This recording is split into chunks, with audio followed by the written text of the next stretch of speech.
Hi ma'am, good morning ma'am. Aina akwai kubong na hauba marup chakchana ba male habdo ngasi chana doini ma'am ado ngarang inem to noi laaga kwa he alu ga se semdo me ba ado muni aina korphu da tingjela me ngarang dang sema mani hijang na pi loi semdo me ba jongcha ka chu semdo me khamen ngarang de na angang singi bandra tawringe da ne loina sema me kwa pana ga chu semdok tana loina ready oina thama me jenam di soiram dre horen dum hamon laaga soirane ba se bandragi ready ijang na pising ango buje sumdiri ko ine mong na sangom sumgat khare na bajani nai tak ti yung ne thawa thawa ibe ma thawa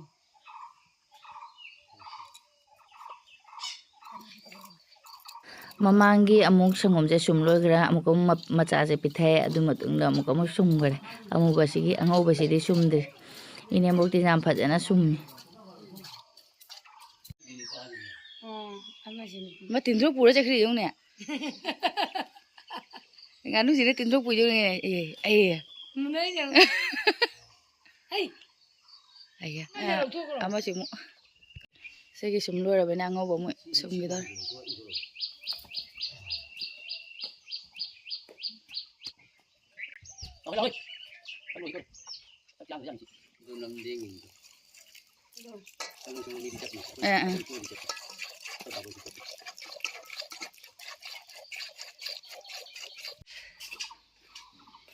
rồi đã sang hôm sum phần làm thủy nè mông sum mà nè rồi ông sum cái đó à ô sangom sum loi baga akhoi ne boge thaba khukan se ngon handagi phau bado ado hojik se ne bo ikuton gi misin le ba ko phau tak na ba si hoji kaino tawini ta khai ne adu ga hojik khab loi raga hojik bandra thong doini si gi cheng sina phau gi bora se khangba yawra mayam aina atu ba sing dune ba ko ine bong na sine hena kalle na haiba leiba dagi dine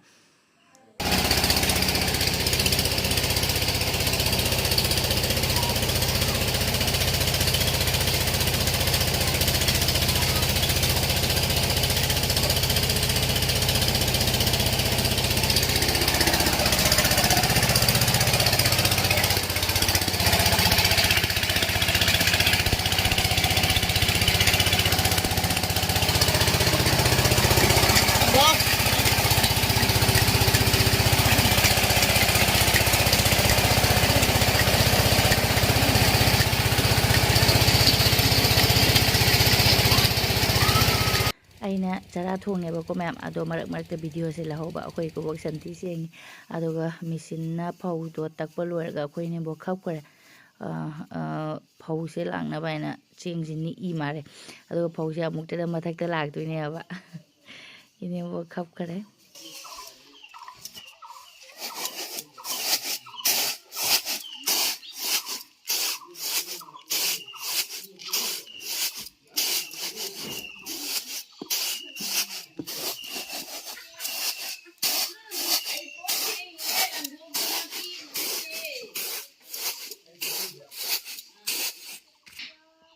aina chakumda chara thongini se sangom je phajana saure ase chak leire aduga ngarang bazar de nga leire pole ba ngarang de nungthang bandra thongra bena thongre si fridge ta hapchalamani hoju fry tak thoni sangom je phajana saura di ko hawi aina phajana lon ba hoji bandra gi nga su la nga se ngarang bazar numit ta khoine mong na hairam boi mare ba ado nga la semani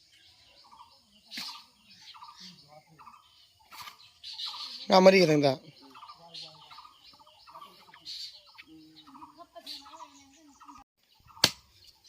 phan bom ande bubor planning dukan ko me planning lai ka ba te pham bai ni no da ada ka khoi nong cái đó numit mari humni mari di mamang da ka gitu bubon ba ai di jujo ni bubon matak da mai video kan nem ni ngana kana teng xem bao rồi xem bao rồi oh chara loire khoigi sina ikuboki ni dei de ama sina inamboki sonugi sina mapagi sina parugi Setengah tahu boleh dengan orang thangge ni sini bandragi hidang dah tu gede sini barogi lisa tu orang iku bong perlu calo baduna ni iku bokine khak pane banung thang ado iku bok cadre masa nungai tanah ni anda jise ama irole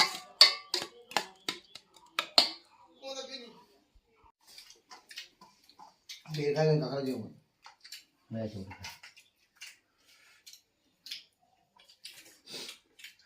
अखोई अयुकी थबक अदुम लोइसलकपदा भामोन सुलाए भामोन थोंदोइनी सिदा Cheng लेरे nga gase loi chamdokna pigre aduga alu kai inemdon sule hawai ama thongdoi mari sida mosori tingi aduga jusubi ka tha kare kaino tawgidro mane mai thagat khare ai kana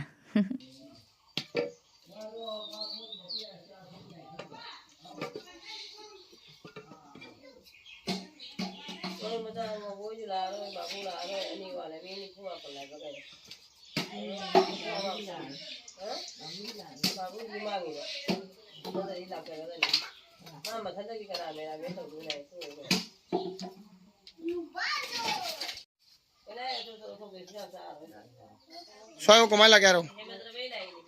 hebat tapi camu jo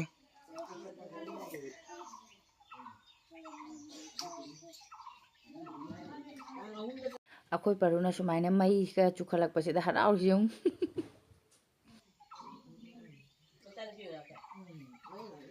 आले बने फायदा आले मसा मो तो जहां ता जेंग कोले बने फाइया बस सिगा मथन तो वायों चादे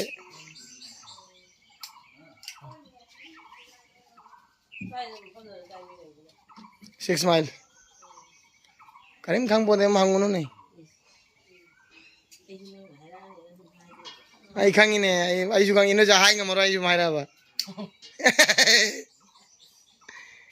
ino ja khum ngamaro ai na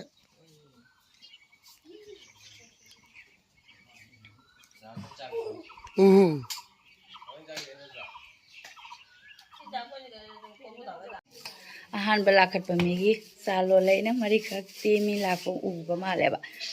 andana mari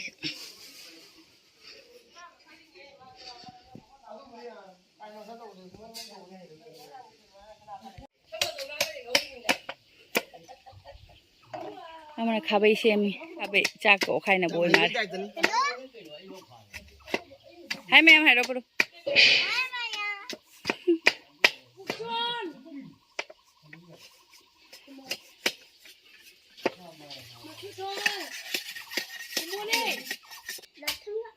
कोई पर उन्हें दाब थके थके आए उन्हें उन्हें थक तो रहो मम्मा थक तो होगे अरे थक तो होगे मार थके em pin bên thề ngang जी भी mấy mai cái nào cũng giống như này bây giờ là bao lỗ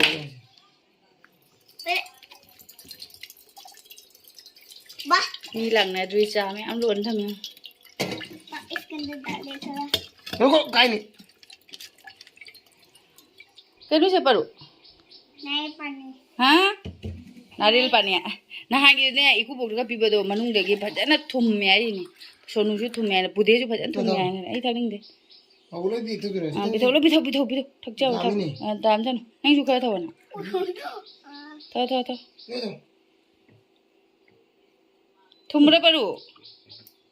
thum me वो om नहीं होने ha को om नहीं जा thau na Yes,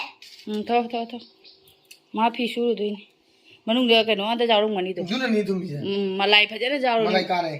bude khola chai do मलाई कार है तुम भी ठीक नहीं सीधा चलता नहीं दो wow good boy ni ma phajana khoi gi ju e ju ne center phe jo tho mung ju san ge tan le मुझको तो पाई ले मारे ये Mamon chak thongba loisala mare ising bottle su pora amene dosta nga thaw mangawre mosuri ga nga mako ga thongba ma nga thongba ma oi mar mathen loisala kadora mare dukaiti onga fry tawri mare hoji aga chak su loire chak se da ko tho ka thammi mar ko phuani ka mare chak mini phu ma pan hai bo oi mar pooling भी में मांग रही थी फिजूल में कुना था होय किधर है पुलिन भी किधर है पुलिन भी ga hai bi gare ne nungai de kulin nubi jeng tengki maning de kan visual le mine ising nan lang nugo tarak presing tare ya nan nai long do le jeng brush like this khetu ka da ne khen tau bra ke mole kulin nubi sana baba su kwa parwai ha kwa pi roi law re sang goi de ma mu tau lei bi ra me ngu kwa pi ba chalu ni ngai da hoi kulin pa mu chang bi re sia nang brush le ke nungai da to gen brush lei tre khona ba as ai khut chi ga ne na ba na du na ne jam na ne kan na tak po khot pa ngam kulin pa ko kulin pa jung ni nga sai bi mai si dress ta lei ne mi kulin pa jung kuli ni keno sawan de pro kuluni pi ga kulin pa ga as do yung kya mu ni si da mu lu se lo so do ga khara ko mani brush lei de ge lang kheto ka da ba kulin nubi wala manai thire ko wai puna ol le ne ma lei ba ga tani de du dai thok lei ni ne nal ji ju ja adre si je ama pan da ya ro ba force ai sing goi dai du main ta di ma kari no manung da phulli manaw na sang ni da ke dom di taw ro ma de thok la roi taw ro nu ne ama lei da ga pan da ya roi do dai dai dai sing ja lim phun nhân ngaro man to sun ngaro pa mu oi ma phon ga loi chole da na taw si de aina fi su loi rak pa da mi sing su loi lak na re khara khara lak na re ba ko adona cha alak pa mem cha piu rani je lu rani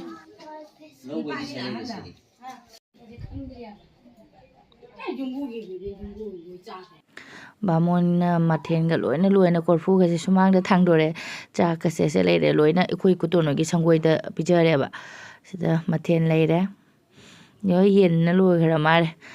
khoi gi nga thau ma ngau ba mosori thong ba ma doi di yong cha ka lu ga iron boi mare ado se da iku to no sangoi da mayam se chanare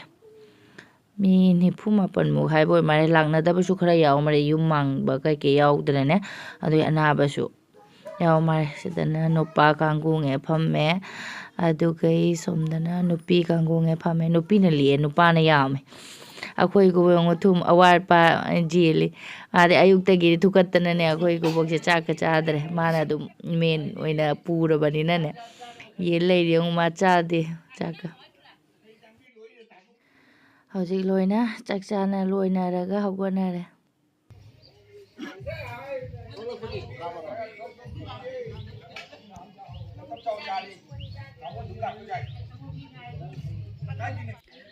mi pura mak chana lora ga jumani khak lak te ba ko mem ado haji koi ne mong thin bi ba chali ni nungai te na ne ana aina maning in li ni ai ba bi re ne ba jang jang ja mani lum me ba da lo re hayeng dai di mong se ma ton le ho do re nung chu nungai te wa la ba nang di à sang in làm bi se nan bandra jana imong do pibi ru doi ni thilu doi mi moi mong mi lak te sang ye khoi de ju chang ba se chaluk to pirame duga inembo kai ga thokle khoi ni su chaklam loi da cha thorani ai su phajana chasale bandra ni na haw khre amna duga kwaum chale aduga ina chai myam se loisalage to ba ko holi manung ni na ausang manung ne mi bikhani basula kani akhoi chu ni ba chatuine ba anduna aina papa phengdo ge na to lo sang ga kare inembo na mayang phengala se na haiba ko kolik sing je aina inembo akhoi dum phengdo se aina akhoi na dum phengdok tro bani korfu ga je ma pa ne aine inembo ne tawra phengani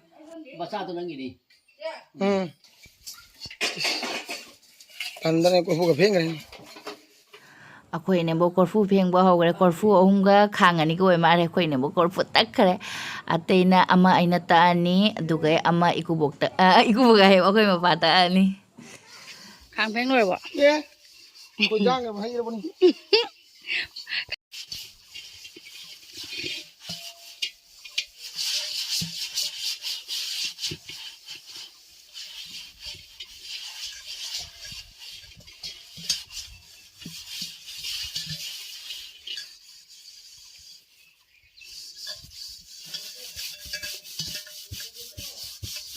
ba Nó chậm nó khá lên.